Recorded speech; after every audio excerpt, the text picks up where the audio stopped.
বন্ধুরা, কলম পত্রিকায় একটি অত্যন্ত গুরুত্বপূর্ণ খবর প্রকাশিত হয়েছে, যেখানে বলা হয়েছে যে নতুন বছরের আগেই পুলিশের নিয়োগের পরীক্ষা হবে। আগামী বছর পশ্চিমবঙ্গে আসন্ন বিধানসভা নির্বাচনের আগে রাজ্য সরকার কর্মসংস্থানের মাধ্যমে রাজনৈতিক বার্তা দিতে চাইছে। এই প্রেক্ষাপটে নবান্ন পুলিশ নিয়োগ প্রক্রিয়ায় একাধিক গুরুত্বপূর্ণ পরিবর্তনের সিদ্ধান্ত নিয়েছে। প্রশাসন সূত্রে খবর, উৎসবের মরশুম শেষ হলেই রাজ্য সরকার পুলিশের নিচুতলায় কর্মী নিয়োগের পদক্ষেপ করবে। সিভিক পুলিশ এবং ভিলেজ পুলিশদের জন্য নতুন সুযোগ। কি নতুন সুযোগ থাকছে? এবছর থেকে সিভিক ভলেন্টিয়ার, ভিলেজ পুলিশ এবং অন্যান্য সহযোগী পুলিশ কর্মীরা প্রথমবারের মতো কনস্টেবল নিয়োগ পরীক্ষায় বসতে পারবেন। শুধু তাই নয়, তাদের জন্য থাকবে বিশেষ কোটা।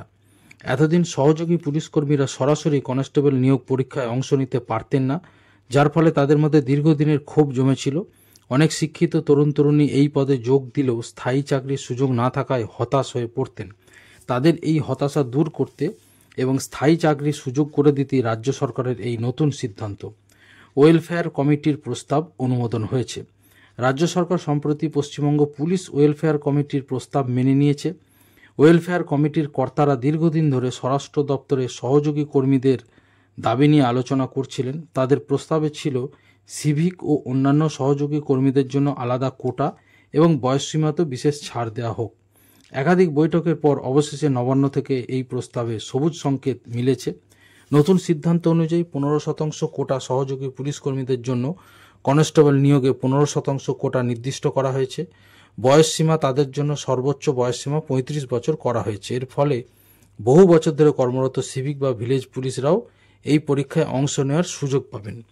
এছাড়া প্রশিক্ষণের ব্যবস্থাও থাকবে। রাজ্য পুলিশ সূত্র অনুযায়ী নভেম্বরে কনস্টেবল নিয়োগ পরীক্ষা অনুষ্ঠিত হতে পারে, যেখানে অন্তত 5000 সহযোগী কর্মী অংশ নেবেন বলে মনে করা হচ্ছে। বেশিরভাগ সহযোগী কর্মী প্রতিদিনের ডিউটিতে ব্যস্ত থাকায় তাদের পক্ষে আলাদা করে প্রশিক্ষণ কেন্দ্রে গিয়ে পড়াশোনা করা প্রায় অসম্ভব।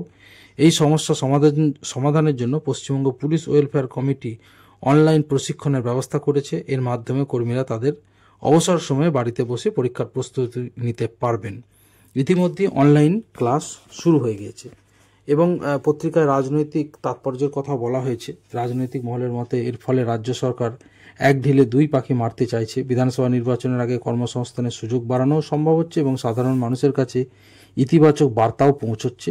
সব মিলিয়ে নভেম্বরের এই কনস্টেবল নিয়োগ পরীক্ষা শুধু পুলিশের ভবিষ্যৎ নয়, রাজনীতির ময়দানেও বিশেষ তাৎপর্য বহন করতে চলেছে।